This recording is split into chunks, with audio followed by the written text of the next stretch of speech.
Hello, horse racing fans! Very soon, the 44th running of the Japan Cup will be run, with above average international participation, and I'm quite frankly excited.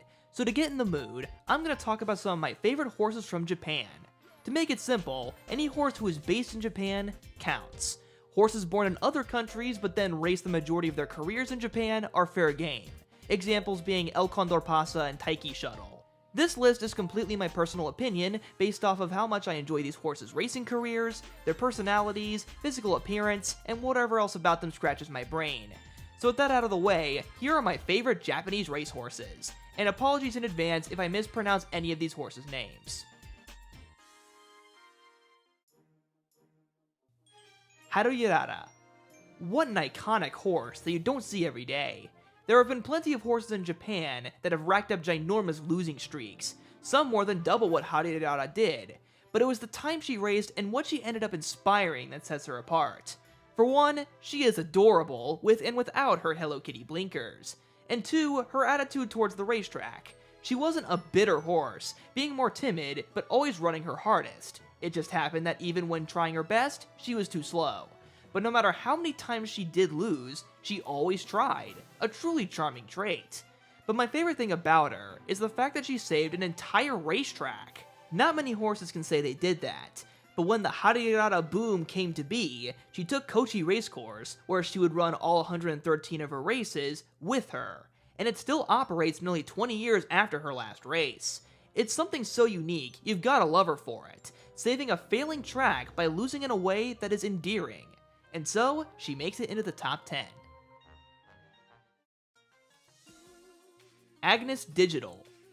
Easily one of the most accomplished dual-surface Japanese racehorses, there are others who have managed big wins on two surfaces, but not quite in the same way as Agnes Digital. He was just so casual, the way he would just hop around, win dirt stakes races the whole year as a 3-year-old, but at the very end win the mile championship on grass, one of the biggest mile races of the entire year. But easily his best string of wins came when he won 5 straight, 2 Group 1s on dirt and 2 on grass, the Mile Championship Nambu Cup, which was a local Group 1, the Tenosho Autumn, the Hong Kong Cup against international competition, and the February Stakes, the biggest 1-mile race on dirt. As long as it was between a mile and a mile and a quarter, he could do it. It's a unique repertoire no other Japanese horse quite has, and to top it off, he was an enthusiastic participant, running a comparatively long career of 32 races with 12 victories. With a lot of classic Japanese horses maxing out at 20 races, to see a horse dance so many dances is awesome. Hardworking and versatile are two traits that are very easy keys to my heart as a racing fan.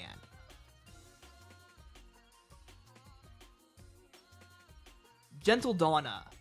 I first really discovered the Japanese horse racing circuit in 2014 with Epiphanea winning the Japan Cup. While it wasn't a win for Gentildonna, as she was unsuccessful in her bid for an unheard of hat trick, it was my introduction to her as a racehorse. The more I learned about her, the more I loved her. Her races are packed with some insane highlights. Her win in the Shuka Show is one of the most amazing races I've ever seen. Cherry Medusa makes this outrageous move on the backstretch and opens up a ginormous margin, only to just get caught at the end. And if that wasn't enough, Gentildonna outfights her rival Verzina by a head bob with the Triple Tiara on the line. And then just a start later, she faces the yesteryear male Triple Crown winner Orfevre, looks him in the eye, and beats him in the Japan Cup, en route to becoming the first horse to win the Japan Cup twice a year later, beating the best in the world in the Shima Classic, and finishing on top in the Era McKinnon. That to me is a horse with the whole package. Some might prefer Almond Eye as their dual Japan Cup winning mare, and that's fine. I know I got to follow her career more closely. But I give Gentildonna the edge because she was the original, who proved it was possible to win the Triple Tiara and add the Japan Cup as a Grand Slam. And after already making history, she just kept going, adding more and more. What a brilliant mare. Symboli Kris S. There are many pretty racehorses in Japan's history. Buchiko and Sodashi are the easiest examples, and on the opposite side of the color spectrum, you've got Triple Crown winner Contrail. Those horses got their praises for their beauty and talent, but Symboli Kris S to me is not too far behind on the beauty scale. With a nearly solid black coat, lovely dapples, and a long, elegant body that seemed to move so effortlessly when he began to accelerate. Even with just replays, he is just so lovely to watch. His accomplishments are also well-rounded, being the first to win 2 runnings of the Tenno-sho Autumn, and also a dual winner of the Era McKinnon. His Era McKinnon victories specifically are amazing to me, as in his first win, he got up in the final strides to beat runaway leader Tap Dance City, but then in his second run, and in his final race, he obliterates the field by the greatest win margin in a Group 1, 9 lengths, ironically tied with Tap Dance City. He's beautiful standing still and in motion. Ushba Tesoro. The only active horse on this list, along with Dermaso Dagake and Forever Young, following these horses as they tried to win in international waters was a real treat. Forever Young gave me a real whirl cheering for him in the Kentucky Derby, but Ushba Tesoro remains easily my favorite Japanese horse of the 2020s. Initially, he slipped under my radar for years, and then he surged forward to win the Dubai World Cup. I paid so little attention to him, I didn't even know his name until the final quarter mile of the World Cup. But after that win, I made sure to listen afterward. Looking back on his record, he's a great example of a late bloomer who found his calling. A mediocre turf horse for many years, he found his niche as a long-distance dirt horse, a sentence you don't hear very often anymore with how fast dirt horses have become, especially in America. So seeing a dirt horse who relished longer distances and only got stronger as the race progressed was refreshing to me and fun to look at. He's also the only horse on this list that I've gotten to see in person. Even though he lost both times I saw him, it was still amazing to watch him.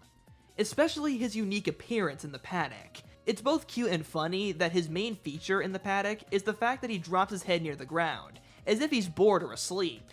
But secretly, he's thinking and planning his attack. His personality really adds an extra layer to him, looking so unassuming and lazy during workouts, most of the time, and before a race, but then hitting the switch as they round the far turn. Also, his yellow blinkers with net coverings is such a cool look, and it makes him instantly recognizable. He may not win every race, but he is endlessly charming, and always full of surprises. It's been a pleasure watching this horse, and I wish him the best as he wraps up his career. TM Opera O. This horse is a bit of an ironic case compared to some of the other horses on this list. He wasn't flashy, his personality traits weren't outlandish or larger than life, but he knew one thing really well. He knew how to win, and come back and do it again. He is the only horse in Japan's history to win 5 Group 1 races in 1 year, both versions of the Tenno-sho, the Takarazuka Kinnon, Japan Cup, and Era McKinnon. Just winning one of these in a year is enough to be in contention for Horse of the Year. To win all 5 in a year is a once-in-a-lifetime achievement. But the way he won these races was usually by very close margins because he was such a workmanlike horse, rather than the more destructive performances of grandeur by champions such as Silent Suzuka or Deep Impact. This sort of irony makes me gravitate to TM Opera O more, as in terms of sheer quantity of major races, no horse has ever done so much in 1 year as him, and he doesn't get enough credit. He only did as much as he had to, and wasn't the kind of horse to floor opponents and totally overpower them. But this lack of pizzazz meant that he had a great sense of self-preservation, giving him the ability to run an above-average 8 times in 1 year and never taste defeat, defeating such great horses as Fantastic Light. He reminds me a bit of Citation.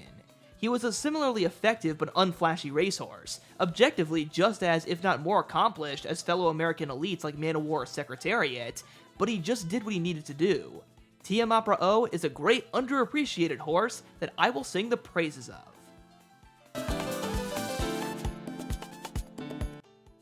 Oguri Cap. While Agnes Digital is the poster child for versatility in Japanese racing, Oguri Cap to me is the original.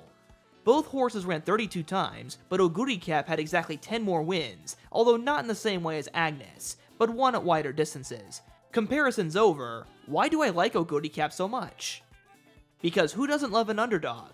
Oguri Cap began as a humble but very talented dirt horse, taking many local races at small tracks at distances as short as 800 meters, but then carried that talent into the big turf races of the JRA, amassing a win streak of 14 straight.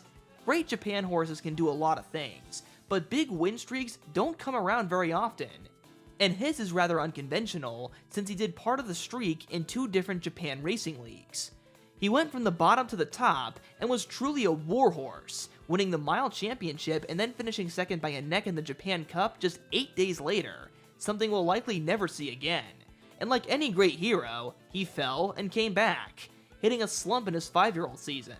But with only 1 more race left and everyone thinking he was over the hill, he brought 170,000 people to their feet by winning the Era McKinnon under Yutaka Taki and going out a winner. He's just so storybook, wrapping his long and illustrious career with a bow. Came around at the perfect time and helped cause a second boom in Japanese horse racing. He's hard not to love. Stay Gold. If we're talking iron Japanese horses, you don't get much better than Stay Gold, with exactly 50 outs by the end of his long career. His name is also pretty funny considering that his nickname was the Silver and Bronze Collector, because he ran second or third in 20 races. That's 40% of his entire career. And they weren't in small races either. They were in major prizes like the Takarazuka Kinnon, both versions of the Tenosho, and the Era McKinnon among others. He was the horse who was always there in the middle of the action. And it can't be overstated how tough he was, as he never once got injured during this long career. One of my favorite traits of the racehorse is the ability to see parts of us in them. The determination to keep trying, even against such powerful adversaries like Silent Suzuka, Grass Wonder, El Condor Pasa, Special Week, TM Opera O, Agnes Digital, and every once in a while, that hard work pays off. He may have had a 2-year period where he lost 28 straight races, but the mighty horse also looked the world's best rated equine, Fantastic Light, in the eye and beat him by a nose on a neutral playing field in the Dubai Shima Classic. David defeating Goliath. Heh, he may have been 7 years old, but age had brought him experience. And then as a cherry on top, in his 50th and final race, after so many years finishing second and third in Group 1 races in the most dramatic way possible, he runs down a runaway leader in a Krar, and in the final strides of his career, finally achieves his dream. He won a Group 1 race. It's a perfect ending to a horse who did so much. It's everything I love about horse racing. The most iconic horses aren't always the ones who stay undefeated. It can be the ones we can see ourselves in. We all want to be seen as hard workers who never give up, and hopefully one day, like Stay Gold, we get our well-deserved Group 1. Vodka. I had mentioned Gentildonna earlier as one of the first star Japanese horses I learned about. Well, I kinda lied. There were a few that predate her, my favorite, by a long margin, being the one and only Vodka. When I was younger, I watched horse racing tribute videos on YouTube. These were the earlier days of YouTube, where this was how people expressed their love for racehorses, using epic music and clips of their best wins, and in one of them, Vodka was included, a horse I had never heard of before, but I instantly loved her for the distinctive stripe on her face. It's instantly recognizable to me. With its jagged, slightly crooked shape, along with a bold appearance, there also came epic battles, which sealed the deal for me as a young racing fan, having not one but 2 dead-tight photo finishes that took minutes to separate, and both times her coming out on top is pretty special. The Tenosho Automova rivaled Dewa Scarlet by 2 centimeters, and the Japan Cup by a rapidly diminishing margin are some classic races. But that doesn't even include all the more dominant wins she had, like her dual wins in the Yasuda Kinnon. Ironically, it took me many years after I first knew of her to learn of her greatest achievement, becoming the first filly to win the Tokyo Yushun, or Japanese Derby, in 64 years. She didn't win every race, but you could never count her fully out, which is the mark of a great horse. But what puts her all the way into second place is the nostalgic feeling she gives me, learning about her in videos as a kid, and over the years revisiting her story and coming out more knowledgeable, reminding me of where I began, just being a kid watching horse racing videos on the internet, and where I am today. So now comes the question, who is number 1? Before I do that, here are some quick honorable mentions. Kittison Black. After Gentildonna, he was one of the first Japan horses I followed while he was active, starting with his win in the Japan Cup. He was big, fast, and could run all day. A very cool horse. Hoko Teramai. Another horse from when I was little. I liked his bright blinkers, and I also love horses with snips, especially darker horses. but I only watched him a few times on the TV, and they were all during his 3 participations in the Dubai World Cup. So while he is a great Japanese horse, setting the record for the most Japan Group 1s at 10, I mostly know him as a horse who always tried his best, but was outdone by other international competitors, including my American childhood favorite, California Chrome. For being a memorable horse from my formative years, he gets a shout out. So Dashi. She's one gorgeous horse, and what she did for racing is undeniable, becoming the first white horse to not just be a Group 1 winner, but a multiple Group 1 winner. In the past, uniquely colorful horses never got super far in their careers, so to have her achieve so much was pretty cool to watch. And now, it's time for number 1.